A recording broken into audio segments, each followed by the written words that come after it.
We have 3 days until Stranger Things Season 5 Volume 2, and 9 days until the show is over forever.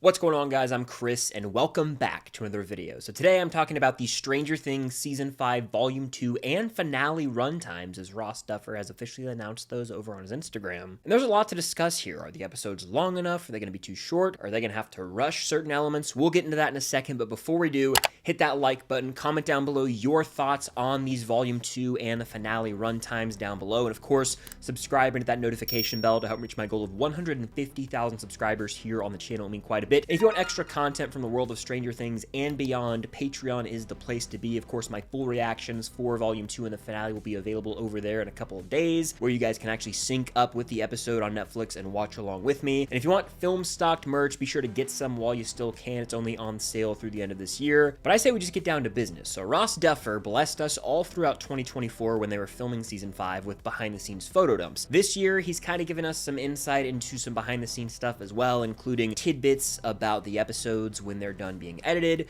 and runtimes. He posted the runtimes for Volume 1, and today on December 22nd, 2025, he hit us with the runtimes for episodes 5, 6, 7, and 8, the final 4 remaining episodes of this show as a whole, not just Season 5, the entire show. And so now that we have those episode runtimes, it's time to take a look at each and every one and talk shop. First up, we have Episode 5, Shock Jock. This clocks in at 1 hour and 8 minutes. Now, this is about the same time that was announced for The Crawl, which is the Season 5 premiere. It was around 1 hour and 8 minutes as well. This time around, Frank Darabont is directing Episode 5. He already has experience directing on Stranger Things at this point, as he directed Episode 3, The Turnbow Trap. And so that episode had about a 1 hour, 9 minute runtime. So we're talking about the same amount of time as the first and third episodes of Season 5. So I'm not too worried about this runtime for this episode. I imagine things are going to pick up right where we left off at the end of Sorcerer. So we're going to hit the ground running. I'm not too worried about that runtime. It will honestly be over an hour. I can't complain. What's going to go down in Shock Jock? Will we see that explosion in the sky overhead of Hawkins' lab, or will that be saved for later? I'm kind of willing to bet that's got to happen early on, so I'm leaning that that actually happens in Episode 5 or 6. But what do you guys think? How are you feeling? What do you expect from Shock Jock? Do you think it will involve this Demogorgon being shocked at WSQK? Do you think that it will involve potentially the shadow particles of the Mind Flayer arriving at the radio tower? There's tons to discuss, but 1 hour and 8 minutes feels right for this episode specifically. I'm not mad about that. Not by a long shot. Episode 6, Escape from Camazotz, is easily one of the most highly anticipated episodes of this final season, and its runtime is 1 hour and 15 minutes. So this makes it the third longest episode of Season 5 if you end up including the finale, so I'm not mad, but honestly, I did expect this one to be a little on the longer side. For reference, Episode 4, Sorcerer, was an hour 23. My expectation for Escape from Camazotz was something similar, maybe even closer to an hour and a half, just because this episode has been talked about as the biggest of Volume 2. Ross Duffer said that in an Instagram caption. On top of that, he goes on to say that the performances make him cry every time he watches the episode. If you factor in who's directing, it's Shawn Levy, who we know directed Dear Billy, The Sauna Test, and many other great episodes throughout the history of this show. So he's back to direct. It's going to be a banger, no denying that. I think it's going to contain some of the most wild sequences in the entire show, not just in Season 5. And so that's why I expected this one to be a little longer. I'm not disappointed. I think that 1 hour and 15 minutes is still damn near movie length if you think about it. That's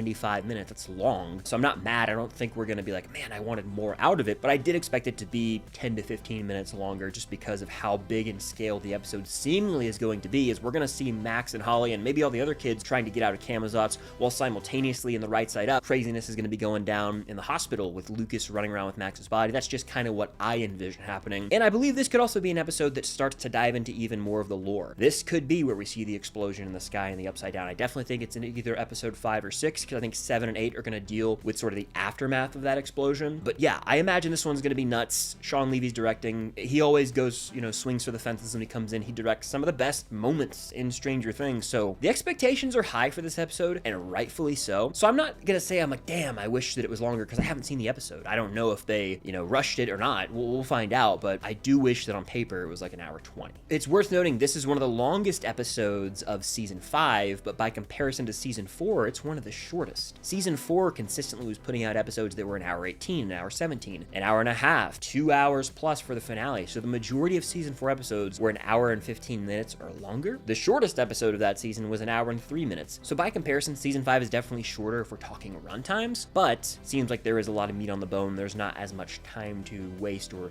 dilly-dally around, as I say. So it seems like they're going to make the most of that hour 15-minute runtime for this episode. Episode 7, The Bridge, marks the end of Volume 2, and it's the penultimate episode of the show as we know it, the second to last episode ever. It clocks in at 1 hour and 6 minutes, which makes it the shortest episode of Volume 2. And overall, it's on the shorter side for episodes of Season 5 as a whole. But I do have faith in the Duffer brothers. They're co-directing this episode with Sean Levy, which is a first for the series, and them two coming together to direct an episode likely means magic awaits. I can't imagine this episode falling flat or being rushed. I think they're gonna nail it. Based on what Ross Duffer said about this episode on Instagram, it seems like not only is this gonna be a super emotional and epic episode, but it's gonna have a massive cliffhanger, maybe the biggest of the show thus far, because he said that wait for the finale, that 6-day wait, is gonna be brutal. It's gonna be a long one. So I'm thinking that something game-changing happens in the final moments of this episode that makes us go, damn, we gotta wait 6 whole days now? The Duffers also said that aside from the finale, this was probably the most emotional chapter of the entire season. So could we witness a major death in this episode? Maybe that's why the wait feels so long. Someone dies in the final few minutes of this episode and we have to wait to see what's next for almost a week. I'm certainly expecting this episode to have some of those crazy reveals regarding the lore and the Upside Down's origins, maybe even getting involved with Dimension X's role, maybe even going as far as like revealing the Mind Flayer being the one in full control here over Vecna and Henry. Of the Volume 2 episodes, Escape from Camazotz and The Bridge are certainly my most anticipated. Obviously, I'm excited for what's next with Shock Jock, but I feel like Ep 6, 7... What have I done?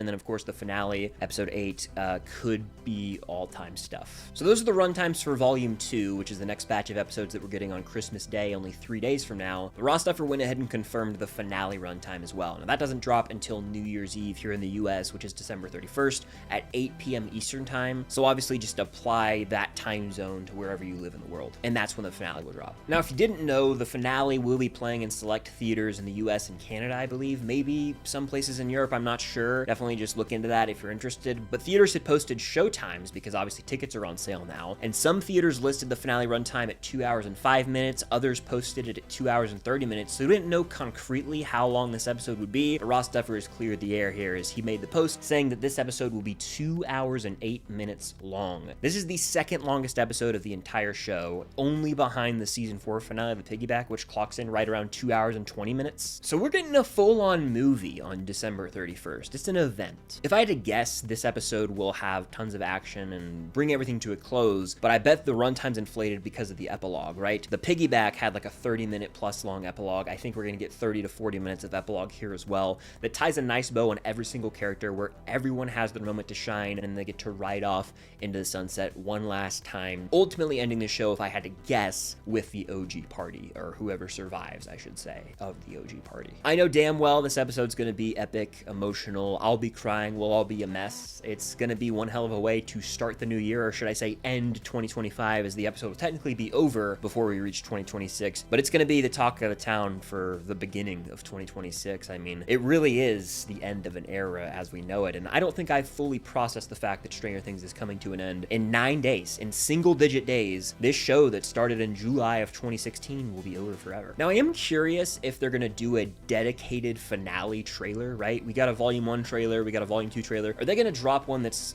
devoted to the finale? It would make sense considering that it is getting a theatrical release. Maybe they put out like a 30-second to a minute-long finale trailer, but even then, I don't want to see all that much. I feel like the Volume 2 trailer served its purpose for all 4 remaining episodes, so I'm totally fine if they don't do a finale trailer.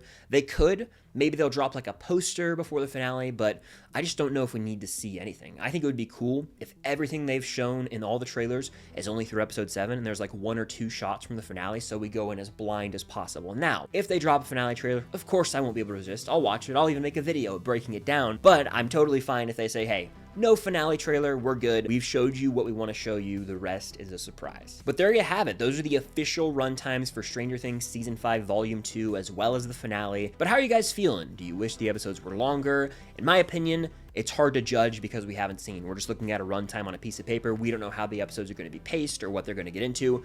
I think it's all going to work itself out just fine because I adore season 4, but undeniably some of the episodes are a bit overlong unnecessarily, and so it seems like we're avoiding getting into that territory. Maybe we have trimmed a little bit of the fat with the runtimes in this season. But how are you feeling? Let me know down below, and of course hit that like button, subscribe me to that notification, and I'll be on the lookout for lots of videos coming this week, reactions to every episode of Volume 2, a breakdown to Volume 2, death predictions, updated tier list, talking about Volume 2 in the finale. It's gonna be fun, lots of content, and a fun little Christmas movie tier list as well, so lots of stuff coming to the channel. You will not want to miss it. Be sure to subscribe if you have not already. But that's gonna do it. Thank you guys, as always, for watching, and until next time, I'll see you on the other side of the Upside Down.